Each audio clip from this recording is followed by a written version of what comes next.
The problem with work is hiring is broken. We're looking for badasses with master's degrees and minimum 5 years experience. How much are we paying?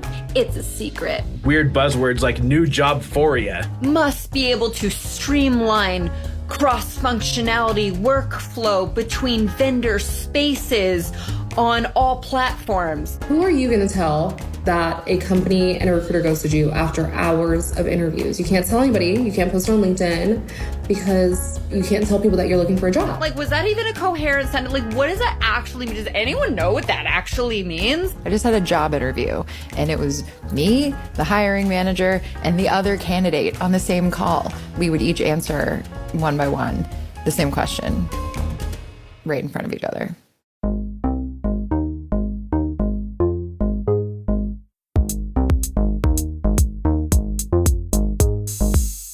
This is Fast Company's The New Way We Work, where we take listeners on a journey through the changing landscape of our work lives and explain exactly what we need to build the future we want. I'm Fast Company Deputy Editor Kathleen Davis.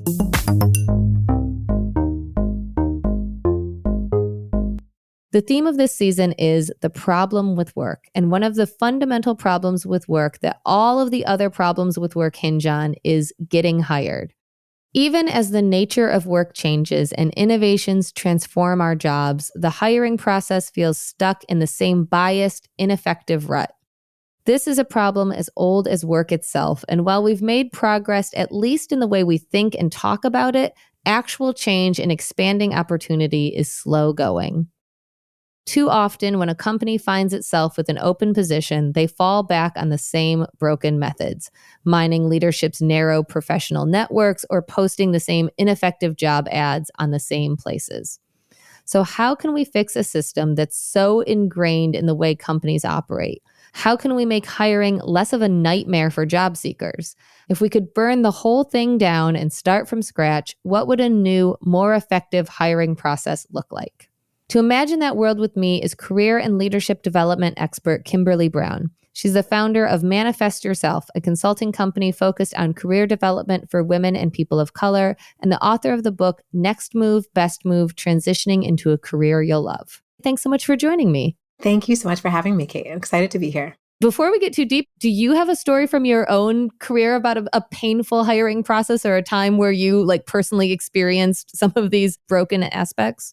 Oh, yeah. I think on my side, I think the worst hiring process I had was I felt like the institution just didn't do enough work to be able to bring through a process and probably weren't actually ready to hire for a role. So one of my favorite stories, not a favorite story, because if I'm honest, I still feel the anger boil up in me whenever I tell the story, but I had been interviewing for a role back during my time in higher education. And I thought that I was going to be a shoo-in. I'd already previously worked at the institution. I'd left. I'd be returning back for a more senior role. I did all the presentations, so multiple rounds of interviews. And anyone who's listening who's in higher education, I joke and say you have to meet the entire free world before you get an offer.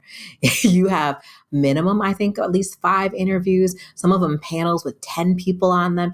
It's really ridiculous. Higher ed, they make you meet everyone. So I'd gone through that process, presented, met the president, all of it. And I got the call and I already knew exactly what I'd wear on my first day at that job. In New York City, I had envisioned the jacket, the boots. It would have been fall. I was so excited.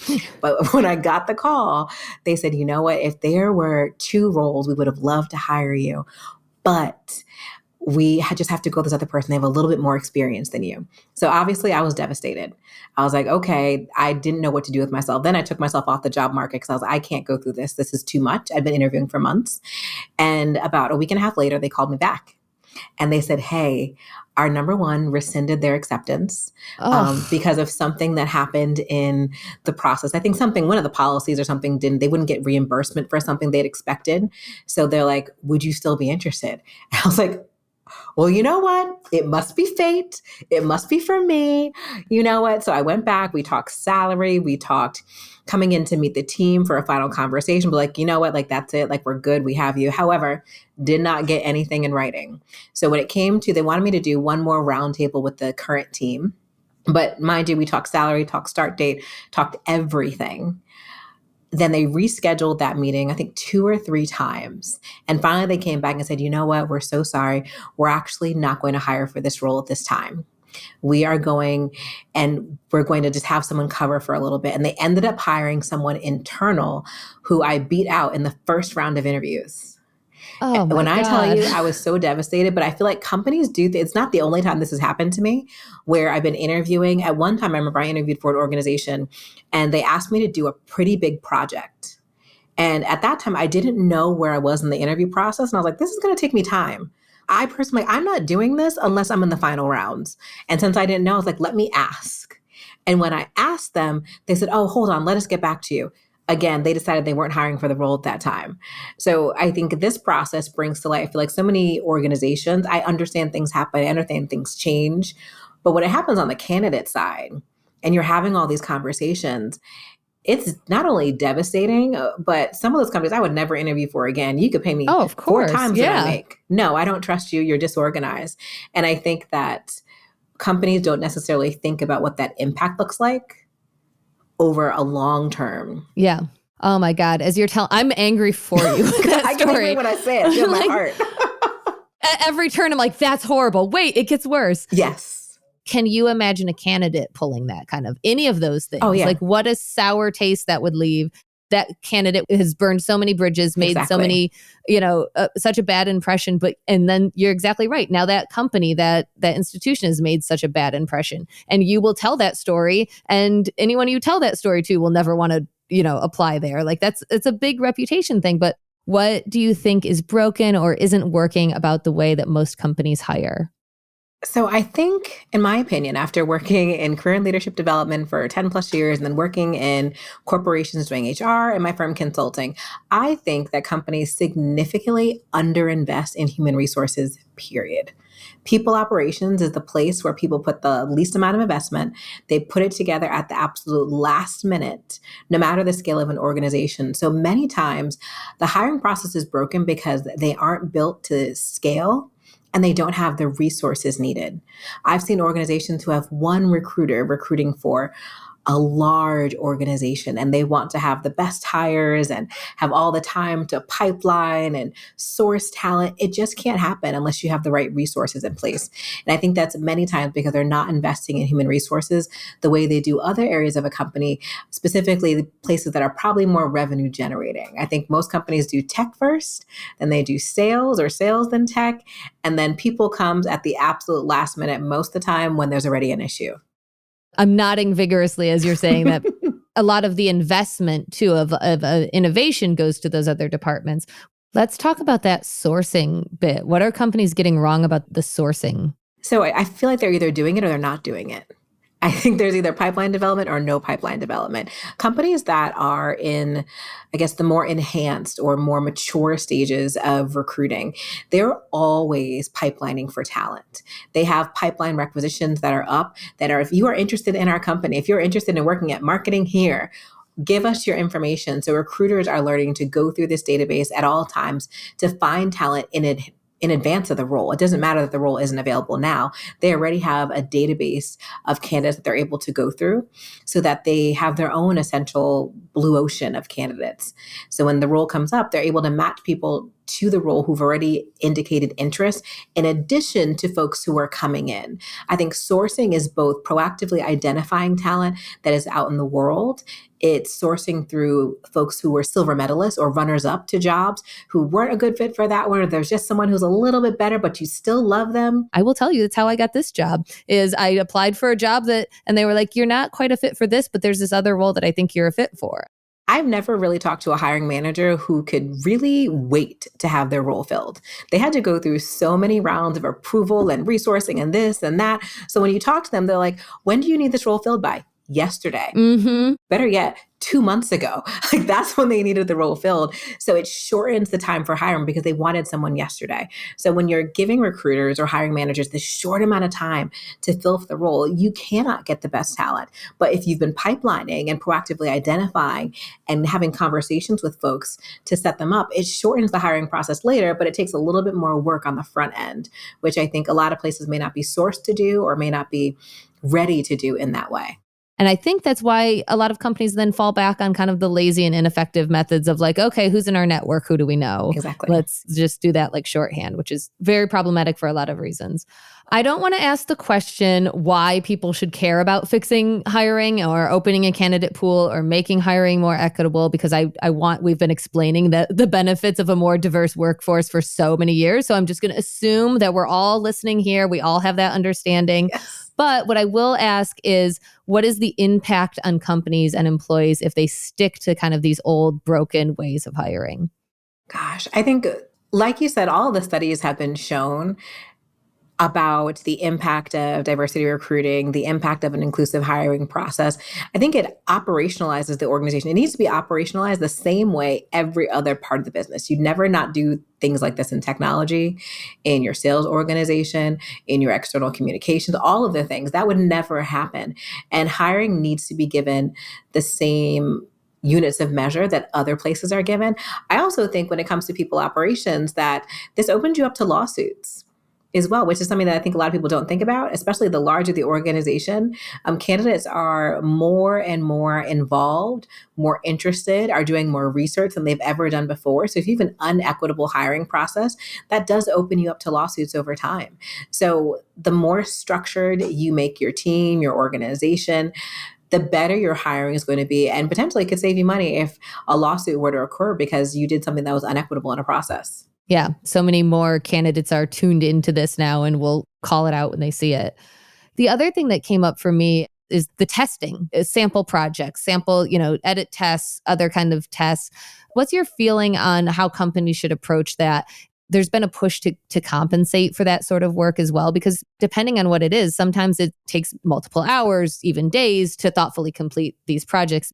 Is there advice you would give for on the company side as far as like when in the process that should come? Should they compensate for it? How should they communicate that to the candidate? So there's a few things. I'll speak from the candidate perspective first, because I work on both sides. From the candidate perspective, I'm a big believer that they're going to ask you, outside of quick like matching assessment that can be done really quick. Like if you apply to a job on LinkedIn, they generally ask you a few quick questions about your experience, how many times you've done something.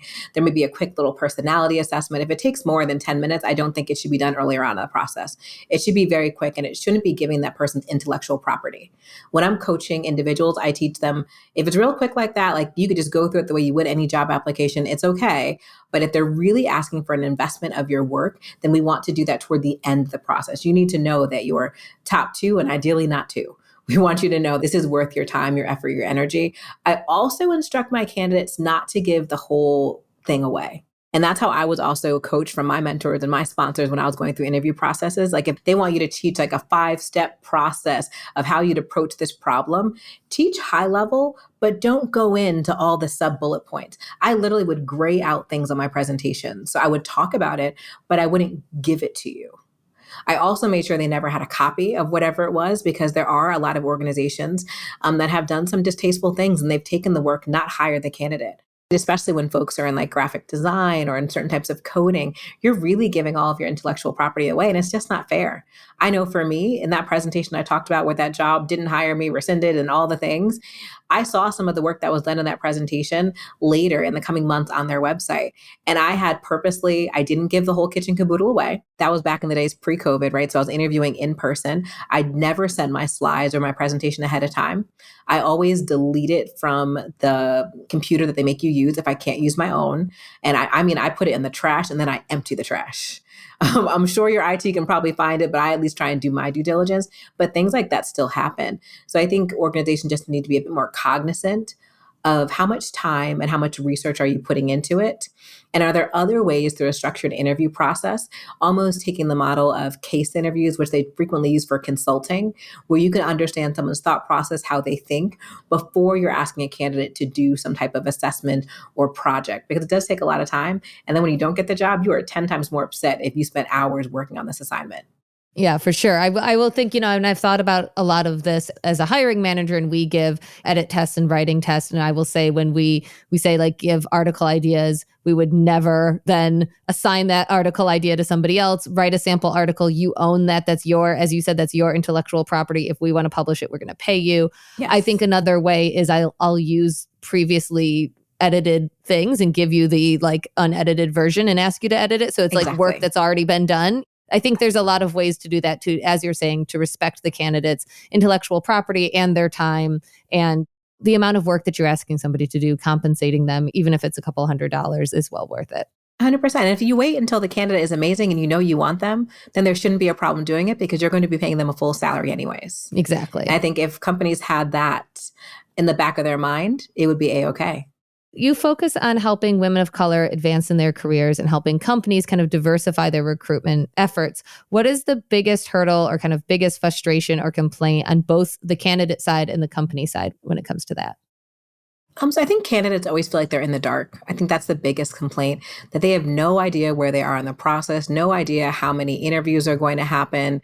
And it just seems like this abyss. I was joking the other day with a friend about when you applied to jobs and 3, 4, 5, 6 months later, you get a, hey, so sorry, we went with someone else. And you're like, why did you even send me this? Like, this is 6 months later. Like, thank goodness I wasn't still looking. Like, you really thought this would be helpful? Like, that always happens with when you apply to a good amount of jobs when I'm coaching folks. It comes out months later. And there's this ambiguity that happens in the process that just doesn't feel good. Causes a lot of anxiety, a lot of mistrust in the organization. And I think on the company side, they're just not resourced appropriately to even have a strict process. When I'm working with an organization, we have 3 main phases that we work on. So we work on phase 1, which is like the pipelining of how are you developing your pipeline, how are you creating a unbiased job posting, and how is a candidate application process. We do step 2, which is screening, and that's like the human resources screen, the leader screening, and then the actual interview process to make sure they're going through a structured process from end to end. Then last but not least, we work on the offer phase, which is offer extended, offer declined, or offer accepted, because all of those areas, I think many times we just focus on offer accepted, but we don't think about how can we create an exit process for those who we decline an offer and those who decline us. So if the offer was extended, but then they decline, and how you can use the process full cycle to continuously be recruiting and pipelining. Because ideally, if offer declined, if someone was still really good, they should be put in your silver medalist to go back into pipeline development. Offer extended and declined is a really good place to get feedback, because they're still engaged with the organization. They got to the offer stage, and we should be collecting feedback from them on how we can improve things all around. So I think more process on one side and lack of communication on the other side. I recently was working with someone who got an offer extended, but it was dramatically lower than what the industry was paying. All of their other peers in the industry were paying at least 20 to 30K more for that level of role. So I was like, there's no way I'm accepting this. And I was like, share that feedback. If you're still really interested, share that feedback with the organization. And the organization said, okay, like we appreciate that. At this time, we can't really come up. And I told them, I was like, let's just watch. Because any candidate who's been doing their research, they're going to have the same issue with their runner-up and with their person after that. They're only going to get someone inexperienced and who wasn't doing research to say yes to this offer. And lo and behold, 2 weeks later, they came back again and said, hey, so if we were to make it this and this, would you say yes? And my person, very luckily, they already had another job offer. So they were like, sorry, I accepted someplace else. But I would love to keep you in mind for future things. And it kind of creates that atmosphere of like, okay, if something like this opens in the future, we can do it again. But it's such a great place to get feedback.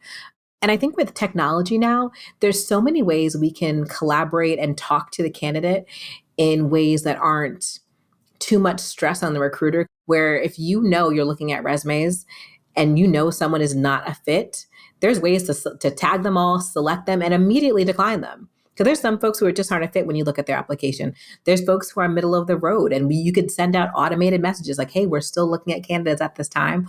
We would love to get back to you. Because when we're thinking about that screening part of the process I shared, the pipeline screening and offer, in the screening process, the recruiter should be putting together their list of candidates who they want to share with a leader. It's like, okay, these are the folks we think one of these should be a good fit. Then the leader has to approve that and decide who to reach out to. And then you go into the interview phases. At all of these phases, there could be some type of communication that goes out to kind of soothe the candidates and create an experience that works better for everyone. So I want to do something a little different now. I want to pretend that we're hiring for a role. As I said at the top of the show, we're going to burn it all down, all the old ways of doing things. We're going to start totally fresh. Let's pretend we are not strapped for resources and time, but we do want to fill the role as quickly as possible. We want to make sure that we find the right person, obviously, who will be happy in the role for a long time and be the biggest kind of benefit to the company and the team. For this role, I'll say that it's a middle manager. People tend to stay only like a year or two and move on. The people who've held the role in the past have all been white men who've had similar education and experience. Got it. So first and foremost, whenever I'm working with recruiters, we always ask them to do a strategy discussion with the hiring manager. Every organization calls it differently, but the strategy session essentially gets down to the core of what the job is. What are the skills that make this person successful? What are the behaviors you want to see? And crafting a really good job description that ideally removes bias. And you can use amazing tools. Like I know Eightfold has something like this, where it helps remove some of the keywords that either lean too masculine, too feminine, et cetera, and really make sure that it's an unbiased job description that speaks to the skills that that person needs to have. I think next, I know they've said that in the past they've hired the same profile of individual, but I would probably go back and look through some of those interview processes if there's any data on who interviewed in the past, since it seems like a role that's turning over fast. Who were any of our silver medalists? Are there any silver medalists there who would be a good fit? And see if there's anyone there who we can invite to apply to the role. I would, if we want a different feel, I love referrals too. I love organizations that have really good referral programs. So reaching out obviously to anyone who's currently on the team, even though it's more homogeneous, and just stressing like, we're looking to mix things up a little bit, but give us your best candidates who you think would be a great fit for this role. Reaching out to any of the employee resource groups and asking for referrals as well. And then I'm a big believer in a lot of the organizations, like I know I used to use Jopwell back in the day, the Mom Project, Fairy Job Boss. There's so many organizations that can help you target a different market and just gain more exposure for the role to build that pipeline. Once the role is posted, I always do internal and external. Make sure it's posted to the internal audience and there's some marketing around that, because there could be someone great internal who can start faster, and external as well. But make sure that we're giving it at least 14 days to be out and collect everything. And I think this is where a lot of folks sometimes start to go wrong, because they give it 14 days, but they started interviewing folks at like 3 and 4 days. So the folks who applied at like 7 through 14 never get looked at, but give folks time. If time isn't an option, let it be open for 14 days. Make sure that you're tagging all the sources as they're coming in, hopefully using unique links. A lot of the tech have things similar to like Bitly, but it's the greenhouse version of it where you can see, okay, we got this many applications from the Mom Project, this many from Jopwell, et cetera. When they're coming in through the screening process, I would tell the recruiter that we want a diverse candidate slate of 5 to 7 candidates, meaning that we want folks from different backgrounds, different educational backgrounds, different workplace backgrounds, different experiences. Like, let's make sure that we don't have too many folks who look the same. So if we've had all white men from Ivies, yes, maybe we can have 2 of those on the slate, but let's see if we can have some other folks mixed up. Give those to the hiring leader and give them the opportunity to say yay or nay, and then move them through a structured interview process. And ideally, in that recruitment strategy discussion in the beginning, I would recommend outlining what the process will look like for this role, so that we're not just guessing. And when you say outlining what the process will look like, is that for both internally and for the candidate? I mean, we talked earlier about like, should the candidate know this is what the interview process will look like? Also, I guess, kind of what's an ideal, you spoke earlier about you had all of these interviews with all of these people. What's too much? I mean, you can err on the side of too much or too little. What's just right for kind of a middle management role, for example? I think 3. I think 3 interviews is really good. And if we take out the phone screen, having 3 solid interviews, I think is really good. I don't think we need much more than 3. I think because the HR screen, that first phone call when the recruiter talks to you, they kind of verify your background, make sure everything is the same.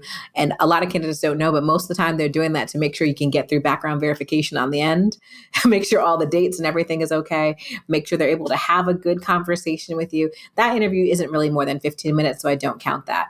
But 3 solid interviews, ideally where you have one-on-one time with the manager. Generally, that's the final interview. You have time with your peers or any person who you be working with cross-functionally. And then if there's any other special person who needs to be in there. And ideally, double folks up if needed. Like, you can have interviews with your peers and other key stakeholders at the same time. I like interviews that have all of the perspectives. So we want folks for a middle manager. We want folks who may be reporting to you or who are at lower levels. We want folks on your level, and we want folks more senior to you, so that you as a candidate get to also see the full range of the organization and ask questions. But at each phase, when you were thinking about a structured interview process, it should be the same for everyone. So everyone's getting an HR screen, everyone's getting panel one with their peers and folks at less senior roles, and everyone's getting an interview with folks who are same level and more senior. Like whatever it is, make sure everybody has the same process and the same questions so that you're able to evaluate everyone equitably. All of that makes a lot of sense. What's a number? You said you had a panel with like 10 people on it. I think probably the most, I've been involved in is maybe 3 people on the other side of the table. What's a good number and what's a don't go over this number? I think 3 to 5 is fine. 3 to 5 is fine. I think really think as an institution on the company side, really think who is the best person to be interviewing this candidate? Whose feedback do you actually want? I've interviewed before in front of an entire team. And yes, I'd be interfacing with the entire team the whole time, but whose feedback were you actually listening to? I know you weren't reading all. I think that interview with maybe 13 or so folks who were in that room. It's super intimidating to the candidate. But, sometimes that's a good thing to test if it's a role where you're interfacing with a lot of people or presenting a lot. So I can see that. But think about what is the amount of feedback that you're actually able to synthesize and use. So who are the people who can give you that feedback, and try and narrow it down to that. And let's go to the kind of the offer phase and also the salary phase. What is your feeling on salary transparency and posting the salaries for the role, making those offers and making the salary offer? Because there's so much room for negotiation, and somebody who's better at negotiation gets $50,000 more than the person who's not so great at negotiation. How do you handle the decision making? If you have all of those different people involved in the interview process, how do you come to the decision, and then how do you handle the salary and the offer? So I think the salary should be discussed during that recruitment strategy discussion in the beginning. So in organizations that are mature in their hiring model, each role should be within a certain range. So in this role, this is your budget for all of your analysts, all of your managers, all of your directors, your associate directors, whatever it is, you should know what the range is. I love the salary transparency, but I also think that it's bitten some folks in the behind, because why are you saying that your role is between $125,000 and $300,000? That tells me nothing. Yeah. Literally nothing. I think putting a $20,000 range is a little bit more reasonable, because, commensurate with experience, someone who's worked at a direct competitor, has done the exact work before, should most likely be getting paid a little bit more. They'll start faster than someone who this is really their next logical step, but they haven't touched on any of that work. But you want to make sure that you're not hiring one director at 120 and another director at 200, because that's where it's like unequitable. So I think the recruitment strategy discussion, you should be really in line with what the salary should be. And that should be a question that happens during that HR screen, during that initial phone meeting. You should be asking about salary expectations for the role. The recruiters should be empowered to share what the range is and not let it be a ridiculous range, because we teach candidates. I went through a salary negotiation training years ago with the American Association of University Women. You don't want anyone giving a salary range that's more than 10 to 15K. So I believe recruiters should be held to a very similar standard. And you could also say like plus bonus and blah, blah, blah, blah. But they should be able to quote a range that's reasonable so that both parties can agree before the process goes on. Because a candidate doesn't want to go through a process, and when the offer is extended, you're like, I thought this role was paying 160, not 120, or vice versa with the organization. That's never a good feeling. Makes a lot of sense to get that done at the beginning part, because you're right. Then it's a waste of everybody's time if you get through, make an offer, and it's wildly doesn't line up. How should the decision process then work? Generally, there should be a good rubric for each question, so you're able to rate the candidate. So again, for mature organizations, if you have a nice rating scale, so if you're asking the same questions, you can rate the answer for each question and give each candidate an actual rating. So then at the end, when you have these 5 to 7 candidates, generally that slate, if the recruiter is bringing 5 to 7 candidates, you may interview like the top 5. You don't have to actually do the whole 7. If you're interviewing 3 to 5, that's generally pretty good at minimum.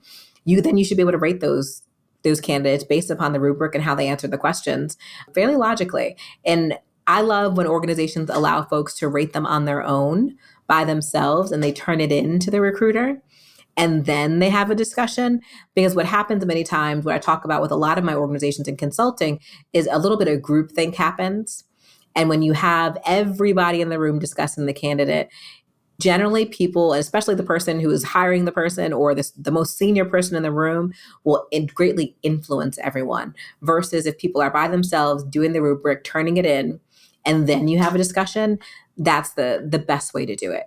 Because I do still think that the opinion is still warranted. So maybe you end up going with a person who was rated 2 instead of number 1, but it's because someone had an interaction that influence that made a lot of sense. Like, you know what, I know they weren't rated this way because they were maybe a little less prepared, but this directly relates to what we need and this makes more sense. And then the group can make that consensus and move forward with that candidate.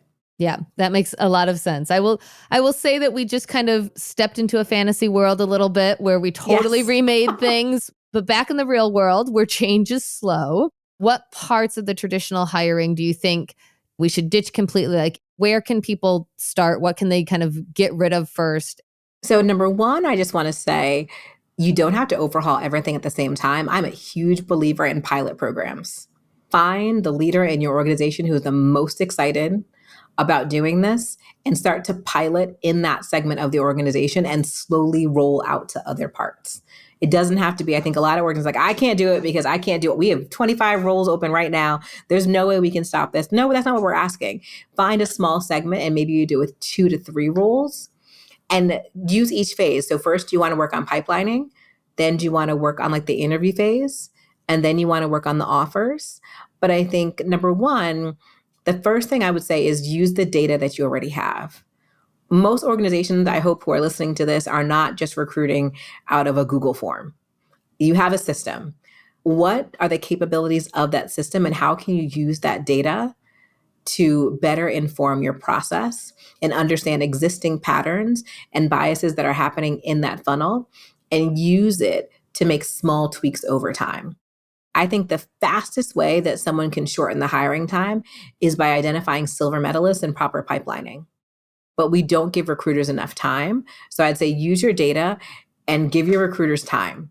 Stop telling them that this role needs to be hired in 7 days from the role being up to you closing it. Give them a little time and that will give them more time to pipeline and do all those things. And slowly but surely you can start biting off some of the other chunks. I know the structured interview process is a lot. I know that takes a lot of time and a lot of education. When I work with organizations, we're doing trainings for everyone to slowly roll this out. It's not something that is overnight. That makes sense. And the pipelining, the silver medalist, I think is really great because that is you're helping yourself for the future. Yes. And the same way you said you got your job. I know I interviewed for Google in maybe 2016. And that role ended up not being the best fit for me. I also wasn't interested in moving to Austin, Texas at the time.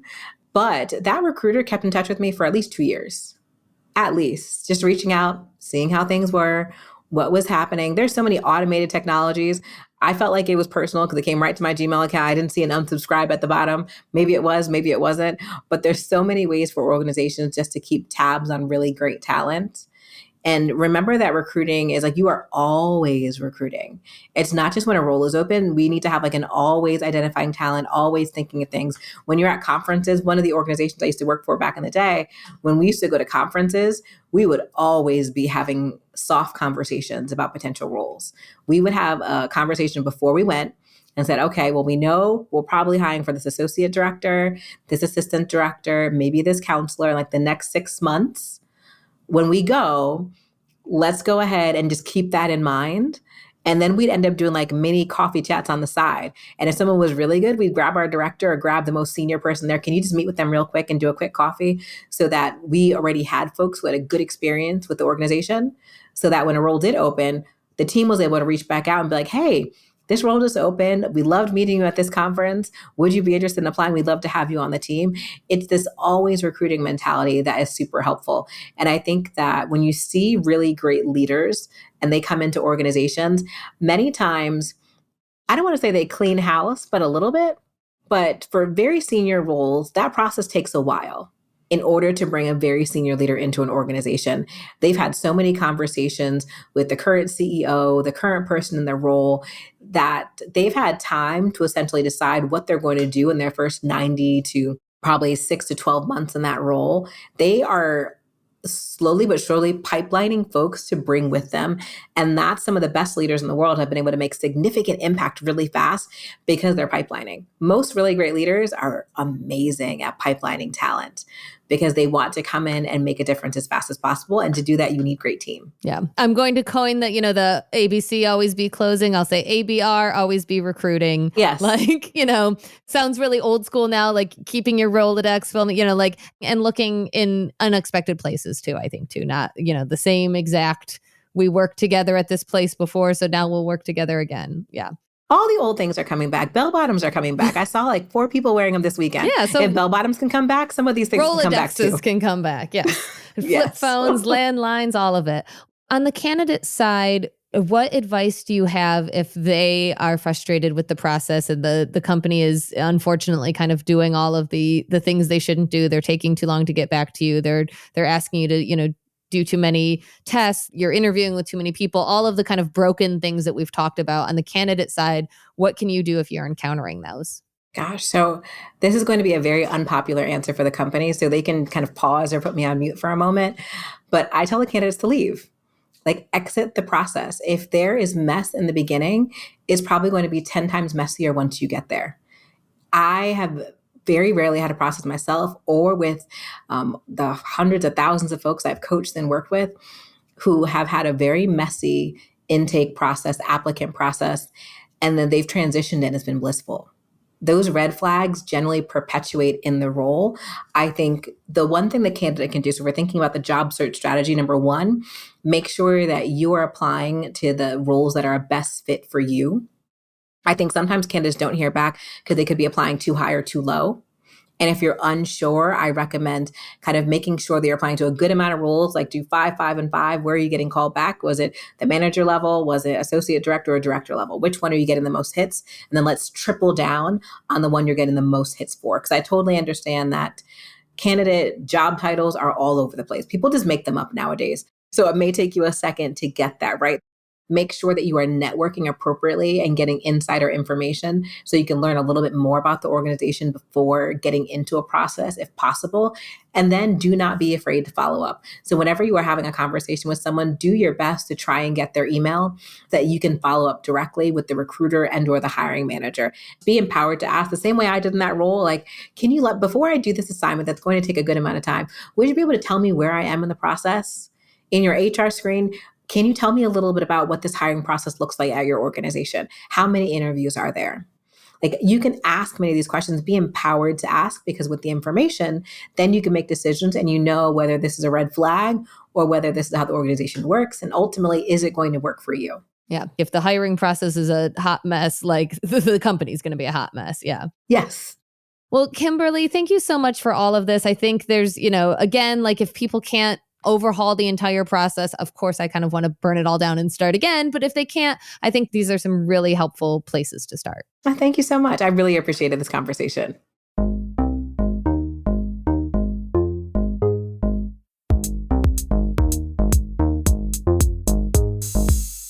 And that's all for this episode. If you're a new listener, be sure to subscribe to The New Way We Work wherever you listen. And if you like this episode, leave us a rating and review on Apple Podcasts.